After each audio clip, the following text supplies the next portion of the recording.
కరుణాకర్ రెడ్డి కుమారుడు భూమన అభినయ్ రెడ్డి గారు నిన్న మధ్యాహ్నం 4 గంటల నుంచి మొత్తం రాష్ట్రానికంతా ఒక మెసేజ్ సర్క్యులేట్ చేస్తున్నారు. మా తండ్రి అరెస్ట్ అవుతున్నారు. గతంలో జరిగిన టీటీడీలో జరిగిన వర్కుల మీద విజిలెన్స్ విచారణ పూర్తయింది. దానికి సంబంధించి ఏ క్షణమైన అరెస్ట్ చేస్తున్నారని సింపతి గెయిన్ చేసుకునే కార్యక్రమానికి ఆయన శ్రీకారం చుట్టారు. దానికి సంబంధించి ఈరోజు మేము ఒకటే సూటిగా ప్రశ్నిస్తున్నాం. మీరు గతంలో అధికారంలో ఉన్నప్పుడు మీరు చేసిన ఏవైతే అక్రమాలు ఉన్నాయో అక్రమాల మీద విజిలెన్స్ విచారణ జరుగుతున్నది వాస్తవం. ప్రజలు కోరుకున్నారు. అదేవిధంగా అన్ని పార్టీలు కరుణాకర్ రెడ్డిపై ఇంకా ఎందుకు చర్యలు తీసుకోలేదని కూటమి ప్రభుత్వ నేతలను అనేక సందర్భాల్లో మీడియా సైతం మీరు సైతం మమ్మల్ని ప్రశ్నించడం జరిగింది. అయితే చట్ట ప్రకారం ఎక్కడ రాజకీయ వ్యక్తిగత కక్షలు ఎప్పుడు కూటమి ప్రభుత్వం చేయదు. ముఖ్యంగా చంద్రబాబు నాయుడు గారు అలాంటి ఆలోచనతో ముందుకెళ్ళరు. ప్రభుత్వ సొమ్మును కానీ ప్రజల సొమ్మును కానీ ముఖ్యంగా భక్తులు కానుకల రూపంలో ఇచ్చిన స్వామివారి సొమ్మును దోచుకున్నాక వదిలిపెట్టాలా? ఎందుకు వదిలిపెట్టాలి? మీరు అవినీతి చేశారా లేదా అని చెప్పడం మానేసి అరెస్ట్ చేస్తున్నారు, గోయిందా గోయిందా గోయిందా అంటే కోట్లు దొబ్బేస్తే స్వామివారు ఊరుకుంటారా? స్వామివారు చూస్తూ ఉంటారా అంటున్నాం. అయితే ఆయన్ని ఊరు అరెస్ట్ చేశారు. అప్పటికి ఆయన పెట్టిన మెసేజ్ ఆయనకి ఎఫ్ఐఆరే కదా.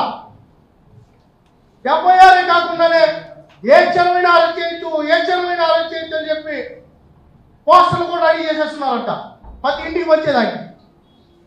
ఏమంత ఆత్మ మీ నాయని లోపల వేయించేదానికి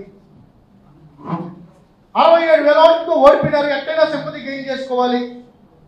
మా నాయన లోపలికి పంపించేస్తే అంత కొంత సింపతి వస్తుందనే భ్రమలో ఉన్నారా? రాదు. మీరు చేసిన అవినీతి అరాజకాలు ఉన్మాదాలు మీరు అంతా ఇంత కాదు. అన్ని వ్యవస్థలను భ్రష్టు పట్టించారు. నిన్న మెసేజ్ చూస్తే మీడియా వాళ్ళకు కూడా ఆశ్చర్యం వేసింది.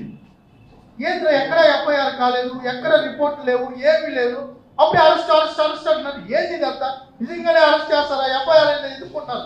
మీడియా వాళ్ళంతా అన్ని పోలీస్ స్టేషన్కి ఫోన్ చేసుకున్నారు. ఎక్కడైనా ఎఫ్ఐఆర్ అయిందా? ఎఫ్ఐఆర్ ఏమంత ఆత్మము నాకు అర్థం కాదు. అభినయ్ రెడ్డి గారికి మీరు ఆయన లోపలికి పంపించేదానికి అంటే ఏమైతే ఒక పక్క పెద్దిరెడ్డి రామచంద్రారెడ్డి కుటుంబం, చివరెడ్డి భాస్కర్ రెడ్డి, జగన్ తిత్తున్నాడంట.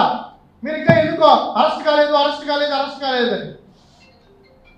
మీరు వాళ్ళకంటే ఎక్కువ అవినీతి చేశారు కదా, మరి మీ మీద ఎందుకు చర్యలు తీసుకోలేదని అడుగుతా ఉన్నట్టుంది. దానికి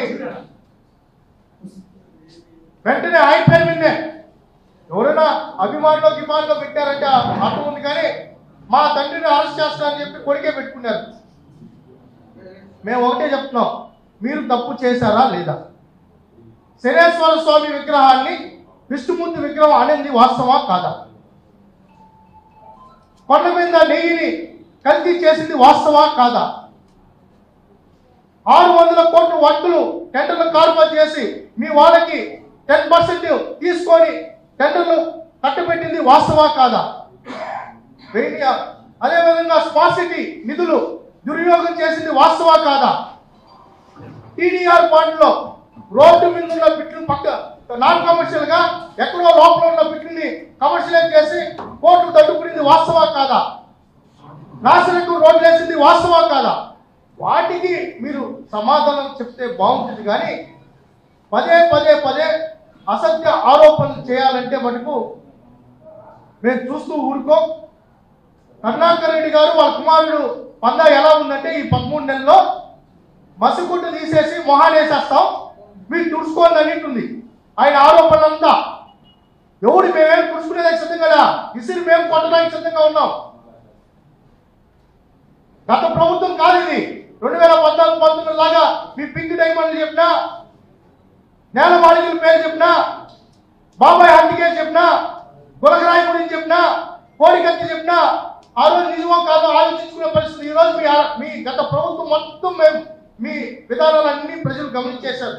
మీరు ఇంకేమి చెప్పినా నమ్మే పరిస్థితిలో ఎవరు లేదని కూడా తెలియజేసుకుంటూ, అభినయ్ రెడ్డి గారు మీకు నిజంగా మీ తండ్రిని లోపలికి పంపించాలన్న కోరిక, తాపత్రయం, తపన ఉంటే దాన్ని ఊరు కాదనలు చట్ట ప్రకారం చర్యలు అయితే ఉంటాయి.